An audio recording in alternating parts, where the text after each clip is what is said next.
Der er, ja, der er selvfølgelig helt sikkert en grænse, og det kommer nok også an på, hvad for en avis det er.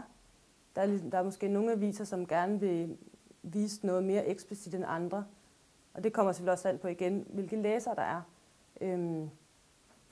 Men altså i princippet, så kan man jo fotografere alt, medmindre der er nogen, der siger, at man ikke skal.